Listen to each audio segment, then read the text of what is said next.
जिला जांजगीर चांपा के नवागढ़ ब्लॉक के ग्राम पंचायत कचंदा में 5 दिवसीय क्रिकेट प्रतियोगिता के आयोजन रखे गए।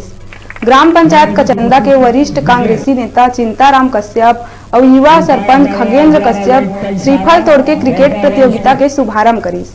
ग्रामीण क्षेत्र में क्रिकेट होले गांव में तिहार जैसे माहौल रही। लड़का मन से लेके सियान और महिला मन तक हजारों के संख्या में क्रिकेट देखे बर पहुंची। ग्राम पंचायत कचंदा में क्रिकेट ग्राउंड नहीं होने के कारण युवा साथी मन सरपंच ला क्रिकेट ग्राउंड पर ज्ञापन सौंपीस। एम्पायर द्वारा वाइस का इशारा करता हुआ इसको 26 रन।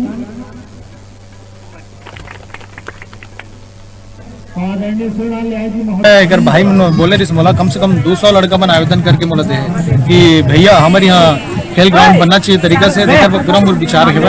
एक बाद वही काम नहीं प्रयास करिए कि बढ़ा के बड़े किए जाओ, अच्छा से खेल के आयोजन किए। अब बेरा है छोटकन ब्रेक लेके आप मन दिखात रहो न्यूज़ 36 छत्तीसगढ़ की आवाज।